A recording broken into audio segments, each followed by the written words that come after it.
welcome dear student. I am your math teacher. In this video I will complete solve exercise 3.2 of class 10 new book National Book Foundation. So must be watch my full video for the solution of exercise 3.2 and keep connected with me. In exercise 3.2 is find the value of x, y and z from the following if possible. Mention the reason if not possible. आपको different values दी गई हैं और बताया गया कि इनको solve करके x Y और जी की वैल्यू फाइंड आउट करें अगर पॉसिबल है तो। अगर नहीं पॉसिबल तो आप मेंशन करेंगे कि इट्स नॉट पॉसिबल, अदरवाइज़ आपने क्या करना है, सॉल्व करके इसकी वैल्यू फाइंड आउट करनी है। अब क्वेश्चन नंबर 1 का पार्ट ए है। एक सेट में हमें दिया हुआ है एक्स एंड 9, दूसरी मैट्रिसेस में हमें 2 और वाई दिया हुआ है। हम एक्स को इक्वल 2 करेंगे तो जबकि 9 इक्वल वाई है, इसका मतलब एक्स और वाई दोनों की वैल्यू फाइंड आउट हो गई है। तो हम यहाँ पे लिख सकते हैं कि पॉसिबल है because corresponding elements are equal.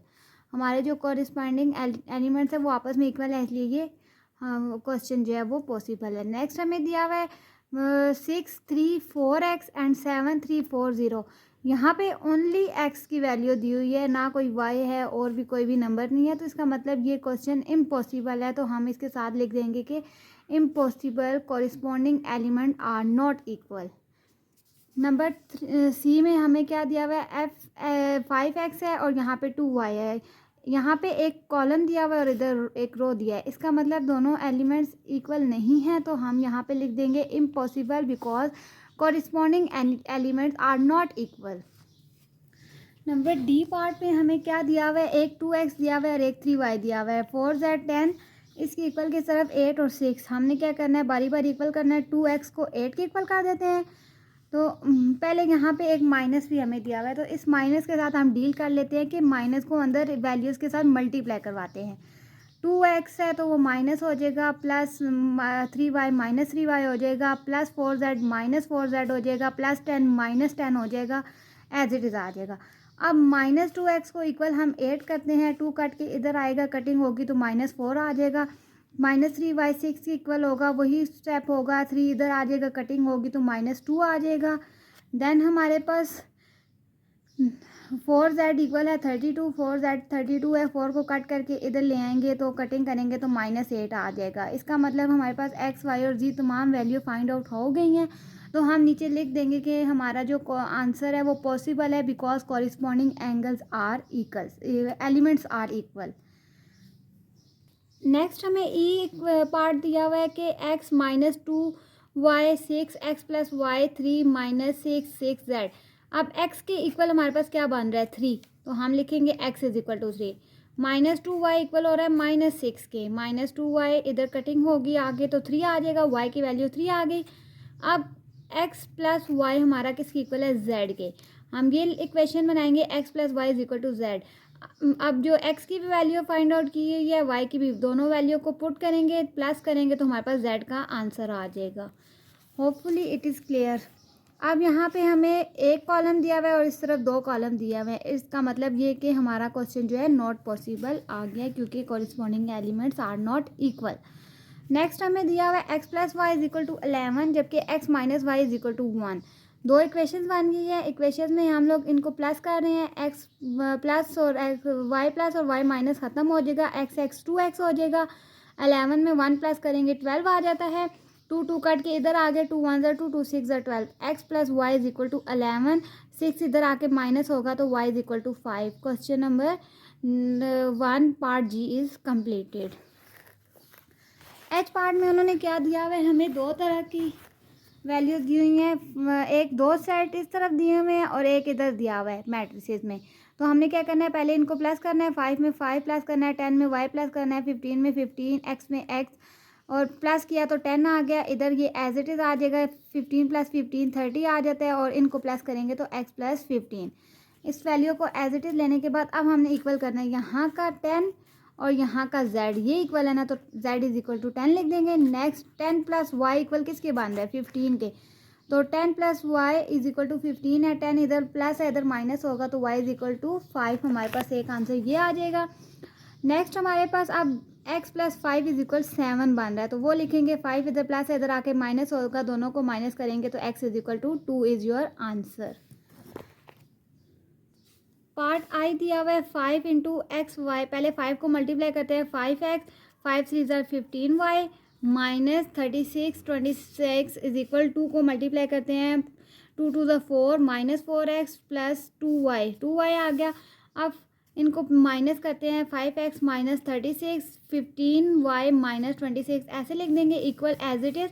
अब इन वैल्यूज़ को हम लोग क्या करते हैं, इक्वेशन बनाते हैं। 5x माइनस 36 जो है वो इक्वल हो रहा है माइनस 4y के, जबकि 15y माइनस 26 इज इक्वल हो रहा है 2y के।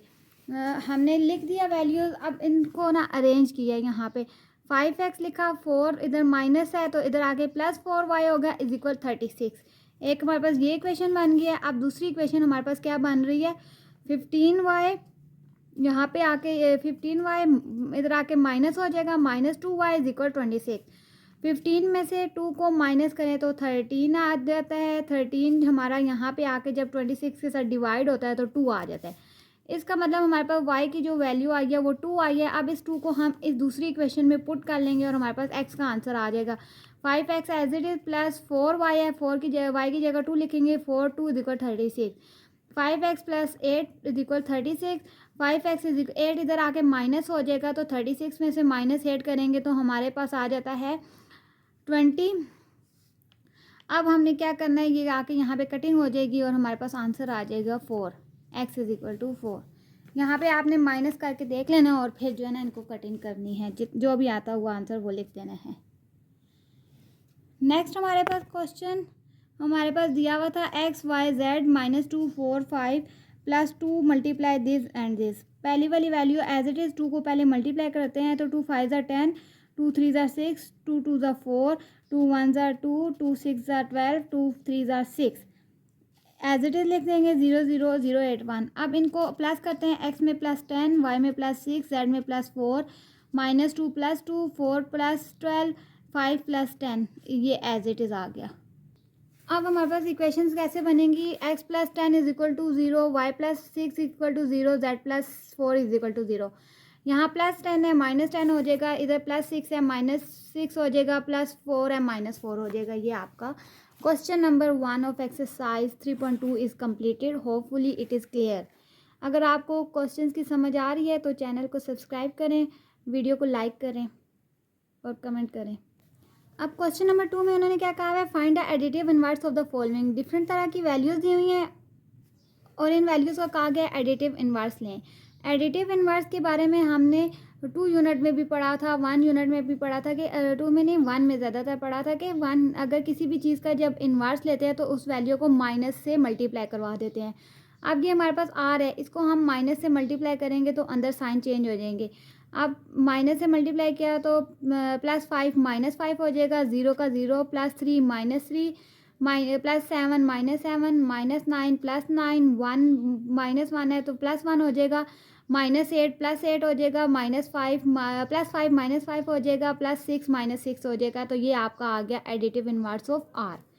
इसी तरीके से एस का भी करना है तो माइनस से मल्टीप्लाई करेंगे तो माइनस 5 प्लस 5 हो जाएगा, प्लस 2 माइनस 2 हो जाएगा, plus 3 minus 3, minus 6 plus 6, minus plus 9 minus 9, plus 4 minus 4। This is your additive inverse of S.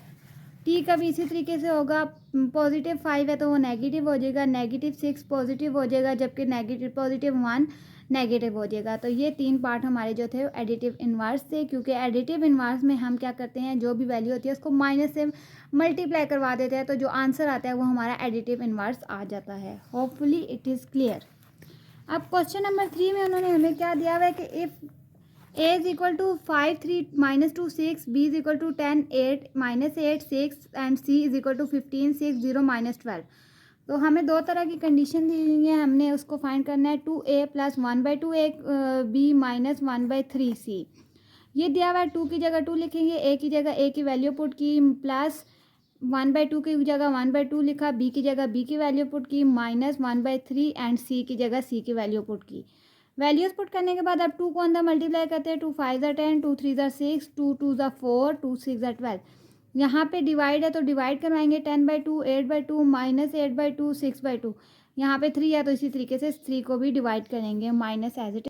जब माइनस और डिवाइड कर लिया तो हमारे पास वैल्यूज़ रहेगी 10 + 5 -5, 6 4 -2 -4 -4 0 12 3 -4, और इनको प्लस करेंगे तो हमारे पास आ जाएगा 10। 5 में 5 कट के 0 हो जाता है, यहाँ पे प्लस किया 8 आ गया, और ये 8 और -8 और 11, ये हमारा आंसर है। नेक्स्ट क्वेश्चन मैंने हमें दिया हुआ है a -1/2 b। तो a की जगह a लिखेंगे, -1/2 b की वैल्यू लिखेंगे। आप 2 को अंदर डिवाइड करवाते हैं, 10/2, 8/2 सब के साथ डिवाइड आप करवाएंगे। डिवाइड करवाने के बाद 5, यहाँ पे 10, तो 5 to the 10 है इसलिए 5 - 5 3, 8 to 4 होता है इसलिए 4 से करेंगे, -2। अब यहाँ पे 2 4 आ जाता है, 6 और 6 2 3 डिवाइड करके ना जो वैल्यू आई है मैंने यहाँ पे डायरेक्ट किया है। आपने अगर स्टेप एक और करना है तो कर लें, अदरवाइज डायरेक्ट भी कर ले सकते हैं। अब 5 में से 5 लेस करें 0, 4 में से 3 में से -4 तो -1, 2 और 4 -2 + 4 = 2, 6 - 3 = 3। तो हमने माइनस प्लस कर लिया तो हमारे पास आ गया ये answer. Question number 2 is completed. अब क्वेश्चन नंबर 4 में क्या बताया हुआ है, if a = this, b = this and c is this, d e सब की वैल्यू दी है। हमें डिफरेंट तरह की कंडीशंस बताएंगे और हमने चेक करना है क्या हमारा आंसर सही आता है या नहीं आता। अब a + b = c है तो a की जगह a की वैल्यू लिखेंगे 1 2 3 -3, जबकि b 1 - 2 3 3, c हमारे पास है 2 0 6 0। 1 में 1 प्लस करेंगे, 2 में -2 करेंगे, 3 में 3 -3 में 3, 1 1 2 2 -0 3 3 6 -0। अब हमारे पास अगर देखें 2 2 0 0 6 6 सेम है तो यहाँ पे हमने आंसर लिख देना है येस इट इज़ ट्रू, कि ये अगर हम प्लस करें तो सी के बराबर आ जाता है। अब नेक्स्ट क्वेश्चन है c + d = e। सी की जगह सी की वैल्यू लिखनी है, डी की जगह डी लिखनी है, और ई की वैल्यू हमारे पास है 2 2 6 6। इनको अगर हम प्लस करें तो ये पॉसिबल नहीं है क्योंकि ये प्लस हो ही नहीं रहे, ना ये इक्वल आएगा, तो हमने लिख देना है not possible. d + d = e। d की वैल्यू लिखेंगे, d में d प्लस करें, 2 में 2 करें 4, 6 में 6 करें 12, और ये वैल्यू हमारी ऐसे है 2 2 6 6 है। क्या ये दोनों सेम आए हैं? अब दोनों आंसर सेम नहीं आए तो इसका मतलब ये सॉल्व नहीं हो सकते, तो नॉट लिखेंगे। e - d = c। e और d की वैल्यू लिखें और यहाँ पे अगर हम लोग लिख लें c, तो अगर सॉल्व करें तो ये इक्वल नहीं आ रहे तो हमने लिख देना है it's not possible. Question number 5 है। अब क्वेश्चन नंबर 5 में हमें क्या दिया हुआ है, taking matrices A and B from question number 3 verify commutative property of matrices addition। अब हमने क्या करना है, क्वेश्चन नंबर 3 की वैल्यूज़ को इस्तेमाल करना है, जबकि हमने यहाँ पे कम्यूटेटिव जो प्रॉपर्टी है उसको फॉलो करते हुए एडिशन की वो उसके मुताबिक क्वेश्चन करना है। इसके लिए आप बुक का पेज नंबर अगर 61 देखेंगे तो यहाँ पे आपको कम्यूटेटिव प्रॉपर्टी के बारे में बताया हुआ है कि if A and B are two matrices of the same order then a + b = b + a is called commutative properties of matrices addition. तो हमने क्या करना है, ये वाला फार्मूला यूज़ करते हुए, ये वाली प्रॉपर्टी यूज़ करते हुए अपना क्वेश्चन सॉल्व करना है। अब हमने कम्यूटेटिव प्रॉपर्टी लगा ली है, ए की जगह ए लिखेंगे, बी की जगह बी की वैल्यू लिखेंगे, यहाँ पे बी की जगह बी, ए की जगह ए। इन वैल्यूज़ को आपस में प्लस करेंगे। जब हम प्लस करेंगे 5 में 10 15 आ जाता है, 3 में 8 11 आ जाता है, -2 -8 -2 10 6 + 6 12। यहाँ से 10 5 15, 8 + 3 11, -8 -2 + -10 6 + 6 10 12। इसका मतलब दोनों वैल्यूज़ हमारे पास सेम आ गए, दोनों साइड इक्वल आ गए हैं, तो इसका मतलब हो गया कि हमारी जो कम्यूटेटिव प्रॉपर्टी है उसके मुताबिक जो कहा गया है कि a + b = b + a वो ट्रू है, क्यों पॉसिबल है, ट्रू है, ट्रिक है या येस है कि ये दोनों आंसर सेम आ रहे हैं। अब क्वेश्चन नंबर 6 में क्या कहा है, taking matrices A and B and C from question number 3 verify associative property of matrices. हमने क्वेश्चन नंबर 3 की ही वैल्यू लेनी है A B C की, और हमने बताना है कि एसोसिएटिव प्रॉपर्टी क्या यहाँ पे फॉलो हो रही है या नहीं हो रही। एसोसिएटिव प्रॉपर्टी के लिए आप अगेन पेज नंबर 61 में आ जाएंगे। यहाँ पे लिखा हुआ है associative property of matrices addition. A, B, C are the three matrices of same order, then A plus B plus C is equal है A plus B plus C is called associative property of matrices. आपको बताया हुआ है कि आप ये वाला order use करते हुए वैल्यू पुट करें और आप बताएं क्या वाकई ये दोनों साइड्स इक्वल हैं या नहीं। तो हमने एसोसिएटिव प्रॉपर्टी का लॉ फॉलो कर लिया है, लिख लिया है। अब हमने क्या करना है, ए की जगह ए की वैल्यू, बी की जगह बी की वैल्यू लिखनी है, प्लस सी लिखना है। यहाँ पे ए प्लस बी प्लस सी वैल्यूज़ लिख दी हैं। वैल्यूज़ लिखने के बाद अब हमने क्या करना है, पहले ब्रैकेट सोल्व होती है तो ब्रैकेट वाली वैल्यू को प्लस करना है। 5 में 10 15, 3 में 8 11, -2 -8 -10 6 6 12। ये वैल्यू एज इट इज़ आ गई, यहाँ पे ये वैल्यू एज इट इज़ आ गई। यहाँ से ब्रैकेट सोल्व करनी है। 10 में 15 + 25, 6 8 + 16 14, -8 और प्लस करेंगे 0, -8 आ जाता है। 6 और 6 12, -6 और 0 आ गया हमारे पास -6। अब ब्रैकेट्स खोल के इन दोनों वैल्यूज़ को आप बारी बारी ऐड करेंगे तो हमारे पास 15 में 15 30 हो जाता है, 11 में 6 17 हो जाता है, -10 0, -10 12, -12 0। यहाँ से अगर हम करें तो 5 + 25 30, 3 + 14 17, -2 -8 -10 6 और -6 0। इसका मतलब अब हमारे पास दोनों साइड्स इक्वल आ गई हैं। तो इस लॉ के मुताबिक, एसोसिएटिव लॉ के मुताबिक A plus B plus C equal है A plus B plus C is equal है A plus B plus C. तो ये लॉ हमारा कह रहा है कि ये इक्वल है। तो वाकई जब हमने वैल्यू पुट की हैं तो ये आपस में इक्वल ही आई हैं। तो आंसर हमारा क्लियर आ गया कि ये हमारा जो लॉ है इसके मुताबिक वैल्यूज सेम है। अब क्वेश्चन नंबर 7 क्या कहा हुआ है कि taking matrices A B from question number 4 verify A transpose plus B transpose equal है ए प्लस बी का होल ट्रांसपोज।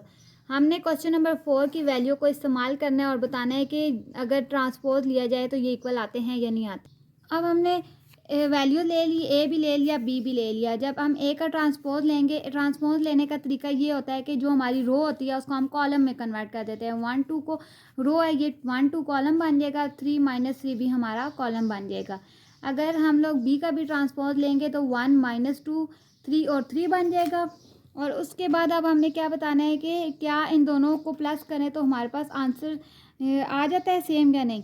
अब ए का ट्रांसपोज दोनों की वैल्यू को ऐड किया, 1 में 1 प्लस करें 2, 3 में 3 प्लस करें 6, 2 में -2 0, -3 + 3 0। अब हमारे पास एक साइड का आंसर तो आ गया, दूसरी साइड को हम लोग सोल्व करेंगे और बताएंगे क्या हमारा आंसर इक्वल है या नहीं।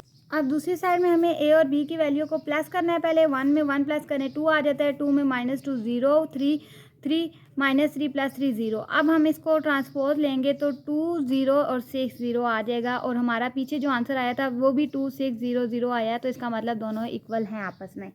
अगर हम ट्रांसपोज लेंगे और प्लस करेंगे तो आंसर इक्वल आ जाता है। अब क्वेश्चन नंबर 8 में क्या कहा है, find the matrices Z from these equation. हमने क्या करना है, जेड की वैल्यू फाइंड आउट करनी है। दो हमें इक्वेशन दी हुई हैं। अब पहली इक्वेशन क्या दिया है, 4s10 -5z is equal to √5 √45 over √5। पहले मल्टीप्लाई करते हैं, 5 4 ज़ा 20, 5 4 10 ज़ा 40, -5z एज इट इज़ √5 और √45 जब आप कैलकुलेटर में मल्टीप्लाई करेंगे तो 15 आ जाएगा। ये ख़त्म होके 5 आ जाएगा। ये आप मल्टीप्लाई कैलकुलेटर में करके देख लें। अब ये इधर आके माइनस हो जाएगा, बाकी वैल्यू एज इट इज़ आएगी। 15 में से 20 को माइनस किया तो -5, 5 में से -37। अब यहाँ का 5 काट के इधर आके इनके साथ डिवाइड हो गया, -5/5 और -37 35/5 कटिंग की तो यहाँ पे 1 और यहाँ 7 आ गया। 1 और 7 आपका आंसर है। इसी तरीके से इसका एक और क्वेश्चन दिया हुआ था, z + 5 - 7 equal to 3z - 7। z की वैल्यू को इधर ले आते हैं और z के बगैर मतलब कांस्टेंट को इधर ले आए, z -3z हो गया और यहाँ पे -5 3 और यहाँ ये वाला भी माइनस हो गया 5 - 7। अब हमने इन दोनों में से माइनस किया तो z में से -3 करेंगे तो -2z is equal to, minus को अंदर मल्टीप्लाई करते हैं, -5 -3 हो जाएगा। ये एज इट इज़ आ जाएगा। अब 5 में से 5 -5 प्लस हो जाता है, -10 आ जाएगा। -3 + 7 4 होता है तो 4 लिख देंगे। अब ये वाला 2 यहाँ पे आके दोनों के साथ डिवाइड होगा तो एंड में हमारे पास आंसर आ गया 5 और -2, जो कि हमारा इस पार्ट के 2 का आंसर है। Hopefully it is clear. अब जो है यहाँ पे ना हमें डिफरेंट तरह के क्वेश्चन दिए हैं। क्वेश्चन नंबर 9 में mention on the order of the indicated product where possible. Different value दी हैं, इनको आपने मल्टीप्लाई करना है। अगर पॉसिबल है तो मल्टीप्लाई करवाना है, अगर नहीं है तो आपने मल्टीप्लाई नहीं करवाना और डायरेक्ट लिख देना है नॉट पॉसिबल। अगर पॉसिबल है तो मल्टीप्लाई करवाएंगे और फिर बताएंगे क्या कितनी रोज़ और कितने कॉलम है इसमें। तो इसके कुछ क्वेश्चन मैं आपको मल्टीप्लाई करके सॉल्व करके बता देती हूँ ताकि आपके कॉन्सेप्ट क्लियर हो जाएं, तो बाकी जो रिमेनिंग रह जाएंगे आप खुद करेंगे। अब क्वेश्चन नंबर 1 हमें दिया है 1001 और यहाँ पे 5 और 3 दिया हुआ है। दोनों नंबर्स आपस में इक्वल नहीं है, तो इसका मतलब क्या करेंगे, हम लिख देंगे कि इट्स इम्पॉसिबल। अब यहाँ पे रोज़ और कॉलम जो है, रोज़ और कॉलम अगर इस तरीके से आए तो वो सॉल्व हो सकता है, लेकिन कॉलम और रोज़ अगर इस तरीके से आ जाए तो वो सॉल्व नहीं होते। 5 को 1 से करेंगे तो 5 1 ज़ा 5 प्लस 3 1 ज़ा 3। अब इसके बाद जो है ना इसको मल्टीप्लाई करें, 5 0 0 और 0 आ जाता है, दोनों को प्लस करेंगे तो हमारे पास 8 आ जाता है, 8 और 0 आता है। तो इसका मतलब 1 रो और इसमें कितनी रो है, 1 रो है और 2 कॉलम आ गए हैं। नेक्स्ट हमारा क्या है 1 1 0 0 5 3। अब 1 को 5 से करें तो हमारे पास क्या आएगा, 5 1 ज़ा 5 और 3, यहाँ पे 5, 0 का 0, 5 और 5 8 आ गया, 8/2। तो इसका मतलब हमारे पास कॉलम 1 है, रोज़ 2 हैं, 2/1 लिख देंगे हम यहाँ पे। नेक्स्ट हमारे पास क्वेश्चन था 5/3 और 0, ये हमारे पास नॉट पॉसिबल है, तो यहाँ पे हमने नॉट पॉसिबल लिख देना है। ये क्वेश्चन भी हमारे पास नॉट पॉसिबल है। क्वेश्चन नंबर 6 भी नॉट पॉसिबल है। 7 में हमें क्या दिया, 1 3 और 5। अब 1 को 5 से करें, 5 आता है, 3 5 ज़ा 15। यहाँ पे कितनी रोज़ हैं, 2 रोज़ है और 1 कॉलम है, हमने लिख देना है 2/1। इसके रिमेनिंग क्वेश्चन आपने खुद करने हैं, ईजी से हैं, इसी तरीके से आपने करके बताना है क्या ये पॉसिबल है या नहीं है। अब क्वेश्चन नंबर 10 दिया है, if A is this, B this and C this. आपको डिफरेंट तरह की कंडीशन बताइए, इनको सॉल्व करना है कि find A B and B A check whether A B and B A are equal not. हमने मल्टीप्लाई करना है और बताना है कि ये दोनों इक्वल हैं या नहीं। अब हमने क्या करना है, ए बी बताना है कि बी ए के इक्वल है या नहीं। तो ए की जगह ए की वैल्यू, बी की जगह बी की वैल्यू लिखिए, यहाँ पे भी बी और ए लिख दिया। इनको मल्टीप्लाई करवाएंगे। मल्टीप्लाई करने का तरीका क्या होता है कि रो को कॉलम से, फिर इसी रो को दूसरे कॉलम से भी करवाते हैं। अब 1 को 2 से करेंगे 2 आता है, 0 को 0 से करेंगे 0 आता है, 1 को 1 से 1, 3 को 0 को -3 से 0 ही। 2 को मल्टीप्लाई करेंगे 2 से तो 4 आ जाता है, 2 0 3 0 0। 2 1 से होगा तो 2 आएगा, 3 -9। जब सॉल्व किया तो 2 आ गया, इधर -1 में से -0 करेंगे तो 1 ही आता है, 4 में 0 प्लस करें 4 ही आता है, 2 में -9 करें तो -7 आता है।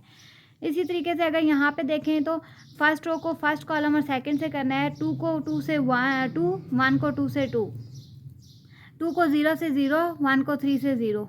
अब इसकी बारी है, इसका पहला नंबर पहले से मल्टीप्लाई होगा तो 0 आ जाएगा, -3 दूसरे से होगा तो -6 आ जाएगा।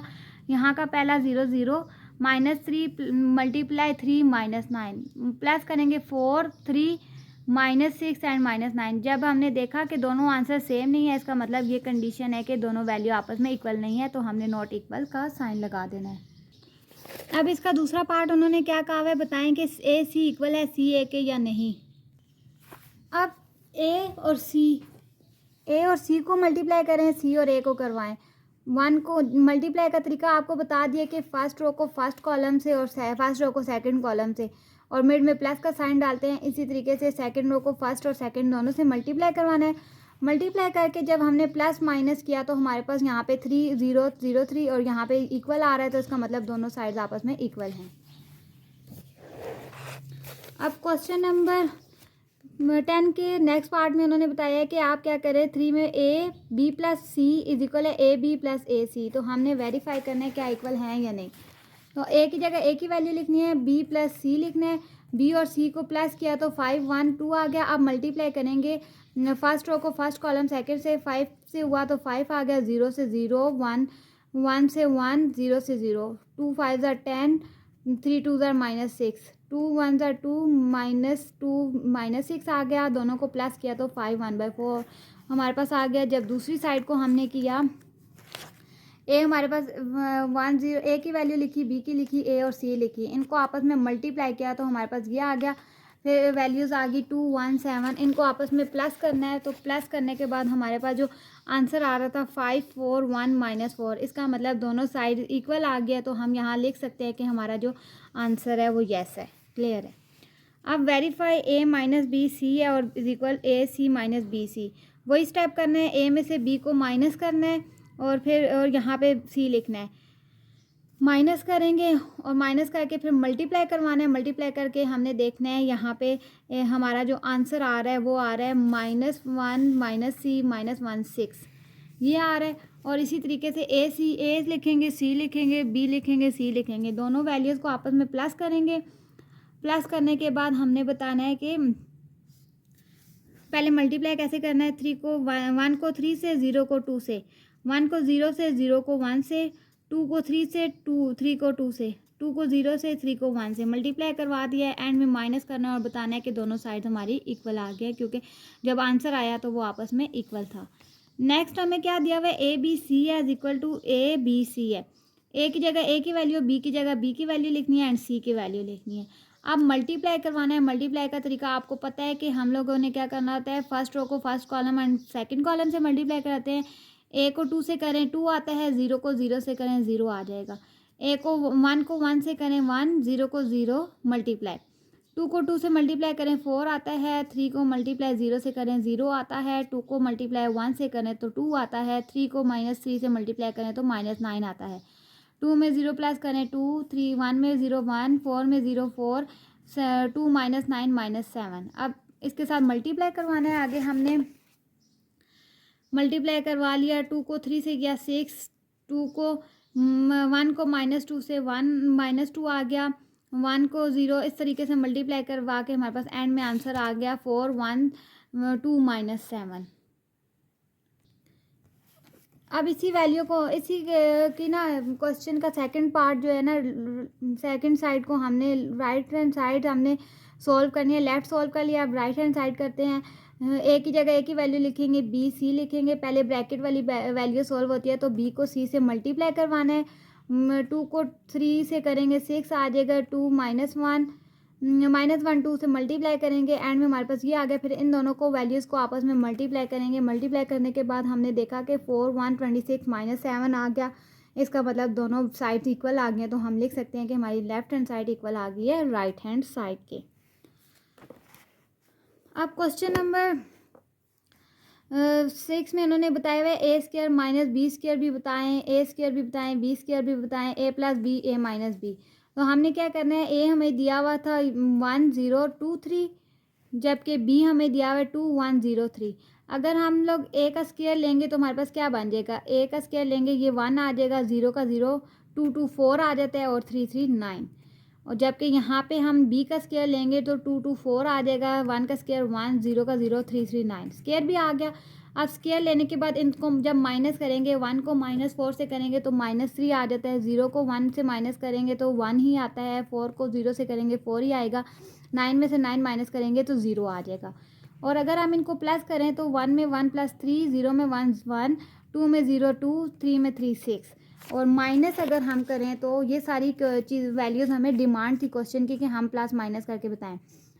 1 में से 2 माइनस करेंगे तो -1, 0 में से 1 1, 2 में से 0 2, 3 में से 3 0। अब हमने सारी वैल्यूज़ बता दी हैं कि माइनस करने से ये आ रहा है, प्लस करने से ये आ रहा है, स्क्वायर करने से ये आ रहा है और स्क्वायर को माइनस करने से ये आंसर आ रहा है आपका। अब क्वेश्चन नंबर 7 में ना हमें उन्होंने a + b × a - b = a² - b² के बारे में बताया हुआ है। कि अब हमने पिछले क्वेश्चन में जो वैल्यूज़ ली थी a + b वो हम यहाँ पे यूज़ करेंगे। a - b की भी वैल्यू मैंने यहाँ पे यूज़ की हैं। आप चाहे दोबारा भी कर सकते हैं, क्योंकि वीडियो में टाइम शॉर्ट होता है इसलिए मैंने वही वैल्यू यूज़ की हैं। a + b की ये आई थी, a - b की ये आई हैं। इन दोनों को हम मल्टीप्लाई जब करवाएंगे, अब मल्टीप्लाई करें, 3 को -1 से करेंगे तो -3, 1 को 2 से 2, 3 -1 से 3, 1 0 0, 2 1 2, 6 2 12, 2 1 2, -7 में 6 0 0। इनको प्लस 3 में से 2 माइनस करें तो आ जाता है -1, यहाँ पे भी -3, 10 एंड -2 आ गया। अब हमने जब देखा कि हमारा एक आंसर ये है। और AM square minus B square का हमने पीछे उसी क्वेश्चन में मैं पीछे वाले क्वेश्चन में मैंने जब किया A square minus B square, तो हमारे पास जो आंसर आया है मैंने यहाँ पे यूटिलाइज़ किया, उसको यूज़ किया, तो दोनों वैल्यूज़ इक्वल नहीं आ रही तो मैंने 9 लिख दिया। इसी तरीके से यहाँ पे भी जब वैल्यूज़ पुट करें तो आंसर 9 ही आता है, क्योंकि ये वैल्यूज़ जो आती हैं ये इसमें मैंने पुट किए हैं, तो हमारे पास जो आंसर आता है वो इक्वल नहीं आता। जैसे हमारा AB is not equal to BA, इसी तरीके से ये दोनों भी आपस में इक्वल नहीं हैं।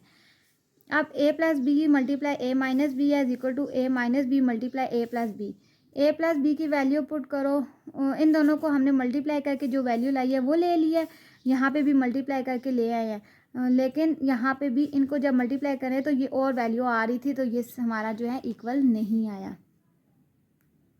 नेक्स्ट AB का ट्रांसपोज इक्वल है B। मेन बात ये है ना कि हमने ये कंडीशन ली है कि एक ट्रांसपोज लेंगे उसका दोबारा ट्रांसपोज लेंगे, क्या हमारे पास आंसर A आएगा या नहीं आएगा।